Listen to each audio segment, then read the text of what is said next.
Hey guys, it's Shira. I make Pokemon challenge videos similar to Jrose11 and Zwiggo. This week I'm going to be using Gengar's evolution line to see if a special attacking Pokemon is quicker for Sinnoh, as it lets us dodge Intimidate in the last Cyrus and Rival fights, which are some of the longest and hardest fights in a Platinum run. Do you think Gengar will be slower or faster than last week's Staraptor? Using the Universal Pokemon Randomizer, I've replaced Piplup with a Ghastly, as the three starters are about equal against Gengar and we just haven't seen much of Turtwig in these runs. You may also be wondering how I plan to get a Gengar. Fortunately, the randomizer lets you evolve all trade evolutions by level up. It's also hard to connect my legitimate DS to another DS, and even harder to find friends to trade with. You may have noticed that Ghastly only has ghost damaging moves, and ghost doesn't affect normal types, so the very first trainer battle of the game should be impossible. Keyword being should. Thankfully Professor Rowan gives the TM for return in Platinum, so I immediately teach it to Ghastly, which allows me to reach Jubilife. After some clowning around to get an Apple Watch, it's time for Rival 2. It's a horribly long fight as his Starly can't damage Ghastly and it only goes for growls. It manages to get me to -6 attack. After I finally defeat his Starly, next comes out Turtwig, which also can't hurt me. So it spams Withdraw. I can't lose, but it's still painful to win after nearly 50 turns. After that painfully boring fight, it's time for a real battle with Roark. I try to battle him as soon as I can, but I quickly realize Ghastly just can't win at level 12. Even with good sleep luck and a crit, I only deal half HP over 4 turns. I know this won't work out, so I check Ghastly's learn set and see Nightshade at level 15. Nightshade is an odd move that deals damage equal to the level of the user. While that's usually pretty low damage, 15 is going to be way more than the tiny amount Lick is doing.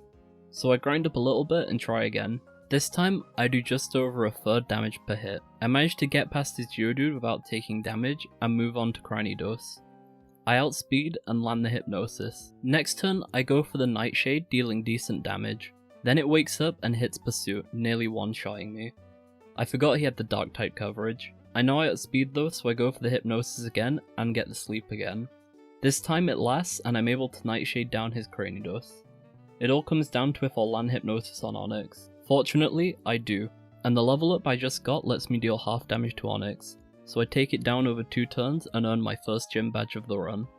After the Staraptor run of last week, I'm feeling pretty confident going into the Mars fight. I'm already 10 minutes ahead of Staraptor, as I had no issues with Roark. Mars's Purugly is terrifying, but if Staravia has little trouble with it, surely Ghastly will be fine. I mean, normal doesn't even damage us. Purugly outspeeds and hits Feint Attack, nearly one-shotting Ghastly. I get the Hypnosis, but then waste the Sleep Tome with Nightshade, which can't even deal damage. I then go for a turn, which barely does anything. Eventually Purugly wakes up and takes me out. I'm gonna need a higher level. I also last save before the fight to get the Works Key, which wastes another minute or so. I then grind up on the Galactic Grunts in the Windworks and some of the trainers that I missed earlier. I get Ghastly to 22, which lets it learn Sucker Punch, which should let me deal decent damage to Purugly.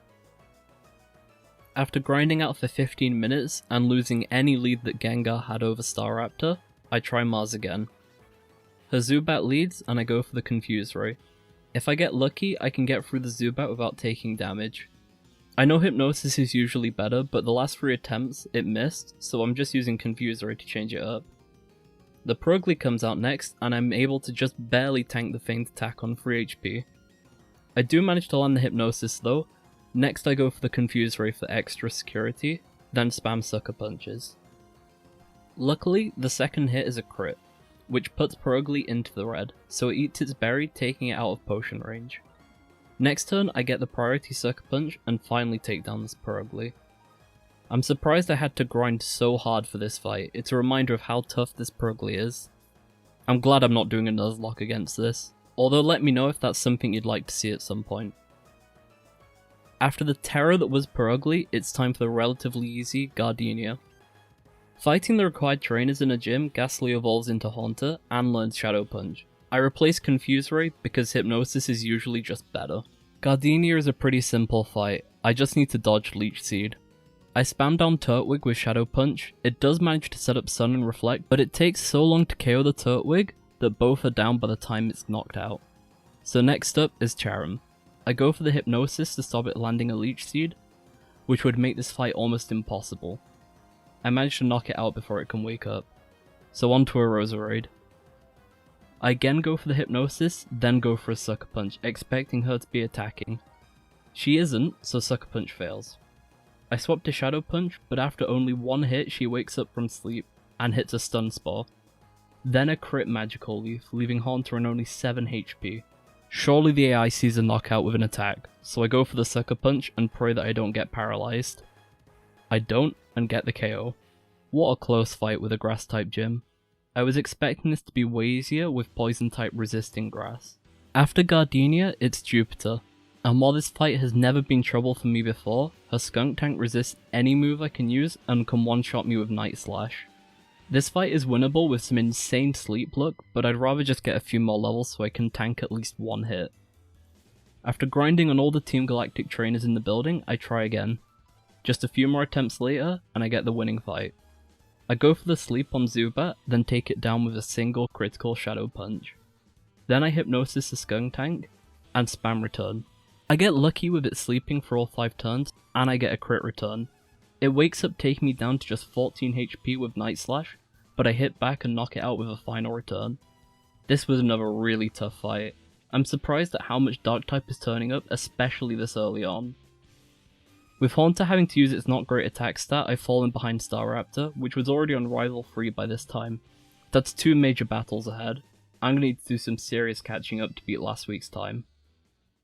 On the way to Hearthome, I get set back even further by Hiker Kevin, as I run out of PP that can damage his Pokemon and slowly lose to his Rock types. Thankfully my last save was after beating Jupiter, but still, losing this much time to running out of PP sucks.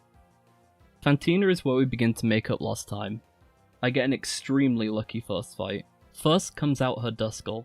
It lands a crit Shadow Sneak, taking me down to half health, but I leave it in potion range with a Shadow Punch. Then I spam Sucker Punches until it finally uses an attacking move. In hindsight, this was wrong, as Shadow Punch has a higher base power, but I was trying to play around Shadow Sneak's priority. Fortunately, we get a lucky crit and manage to take down the Duskull. Miss Magius is next. I take it out with 2 Shadow Punches, but it leaves me on only 5 HP. Up next, it's the Haunter Mirror match. I go for the Sucker Punch, which not only hits, it's a crit. And with that, I earn the Relic Badge. Right after Fantina, it's Rival 3. He now has Intimidate, and I'm only able to use physical attacks. Let's see how this goes. His Staravia sets up 1 double team, which makes me miss so much that I lose to the Staravia. I'm only doing around 1/4 damage too. Even when I'm using a special attacker, Intimidate still plagues me. And nothing is more annoying than missing in Pokemon. The next attempt goes much smoother, getting to Ponyta, but then getting burnt by Ember. I then remember that I can abuse status too, so I go for Hypnosis Cheese, and 3 attempts later, we get the win. I just Hypnosis and spam down each of his Pokemon in turn. From this fight though, we also get a huge level up. At level 33, we learn Shadow Ball, our first special attacking move, and with Stab it has a huge 120 base power. That's not all for move upgrades. As I reach Veilstone, I go shopping and buy the TMs for Thunder and Focus Blast, which should alone hard carry some fights provided they don't focus miss. Maylene is up next, and with fighting types not hitting Ghost, we're gonna be in for a relatively easy fight. Her first 2 fighting types go down quickly. Lucario is up last. I go for Shadow Ball, which does about 1/4, and its Metal Claw does about 1/3. Alright then, I'll just have to Hypnosis it. Next attempt, I get the sleep on Lucario and take it down with Shadow Balls. I get to level 37, which is when Haunter evolves with the randomizer patch, and I've also caught up with Staraptor, which beat Maylene at 1 hour 35. I teach Gengar Thunder for the upcoming gym and battle the rival outside. Despite Thunder missing a lot, I managed to beat him on my first attempt, then learn Dream Eater over Focus Blast. Then I lose to the next trainer I have to fight, who uses a Bibarel. While there's no shame in losing to a god, I reload and manage to get to Wake this time. It ends up being a weird fight as I've nearly run out of Thunder PP. I do manage to hit his Gyarados with Thunder, easily one-shotting it with the 4x weakness. Floatzel is next. I miss a Thunder and it does way over half with a single crunch. I'm out of Thunder PP, so I have to go for the Hypnosis. It does land, so I can Dream Eater to take down his Floatzel. Finally his Quagsire comes out. I miss my first Hypnosis and it yawns. I do land the second one and then we both sleep. Well, there's nothing to do but spam an attack, so I go for Dream Eater hoping I get to wake up first. I do, and with just 2 more attacks I earn the 5th gym badge. After that snooze fest, I spray down some Psyduck, then quickly lose to Ace Trainer Alyssa, the Fog, and missing 5 back-to-back Thunders. Great. Cyrus 1 is usually the next fight of note, but he's even easier than Alyssa as the cave doesn't have Fog in it. From beating Cyrus we get Surf, so I backtrack to get the TMs for Giga Drain and Thunderbolt. I also learn Thunderbolt because missing moves is so annoying. The next rival fight ends up being even easier than the last as Thunderbolt just doesn't miss. Only his Torterra and Rapidash are not one-shots and they don't do enough damage to threaten Gengar. Byron is up next. I make short work of his team with Focus Blast, by far the easiest gym of the run. Team Galactic blows up some water as I shatter Candice's ice types.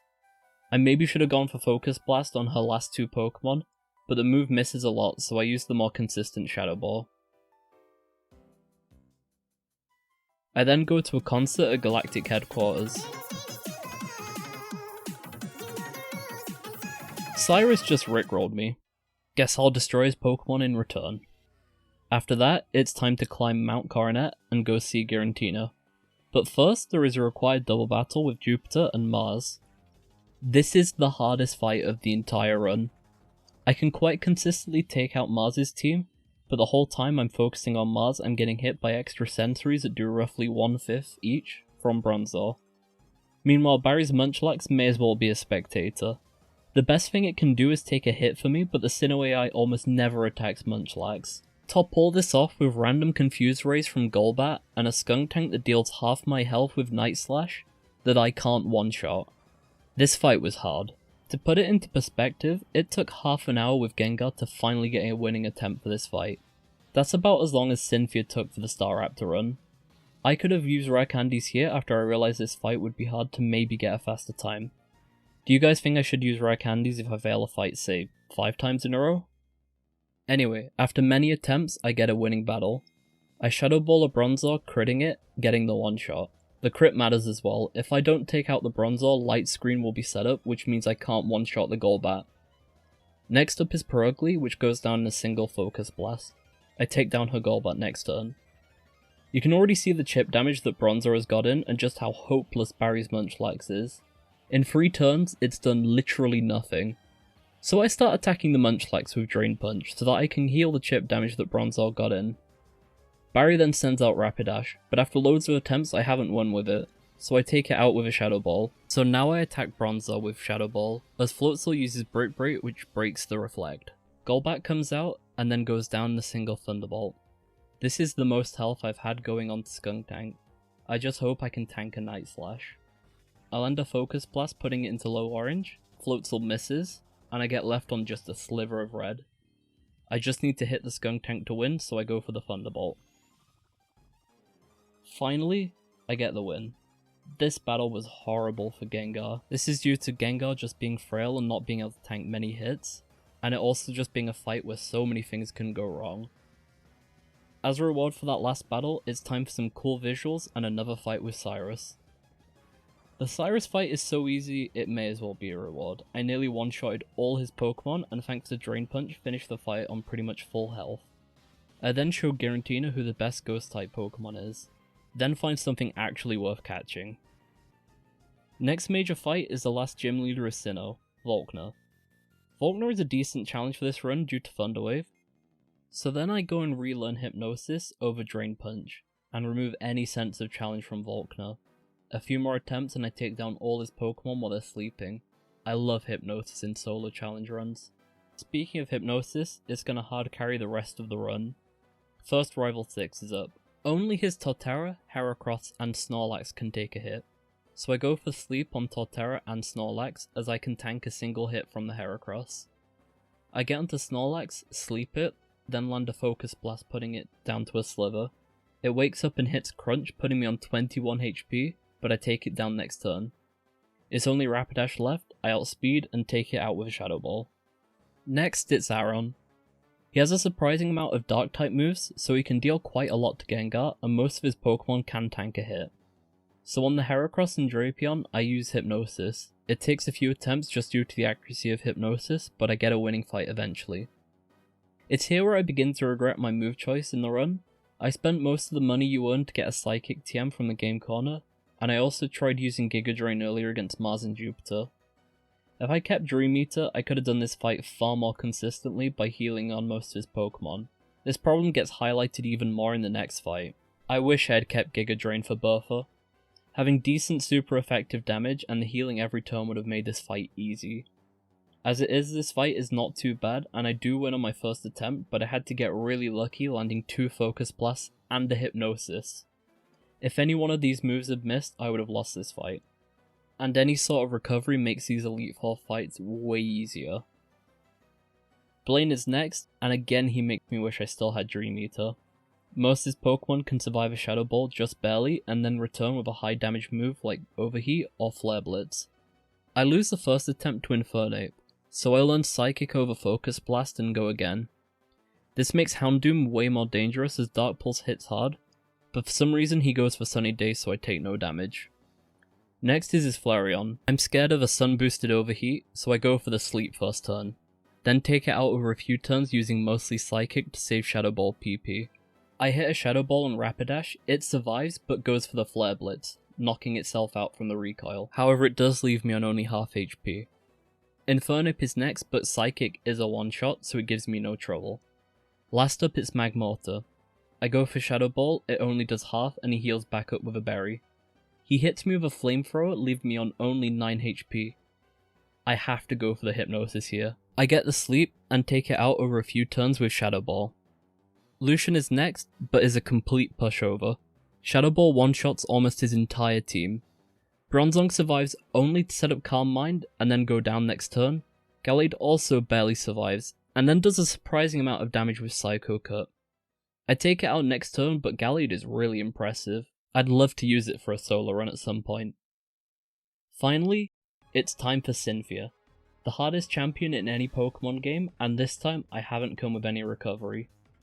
She leads with a Spiritomb, which also has a huge advantage over Gengar. I can beat the Spiritomb with a Hypnosis, but then Cynthia sends out Milotic.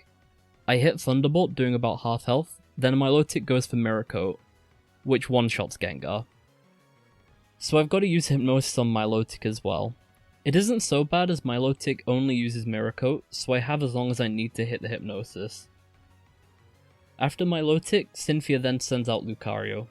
I go for Psychic, then get hit by Shadow Ball for half HP. Next turn I finish off Lucario, then just barely miss the one shot on the Roserade with Psychic. So I've got to land a Hypnosis on one of these two Pokemon as well.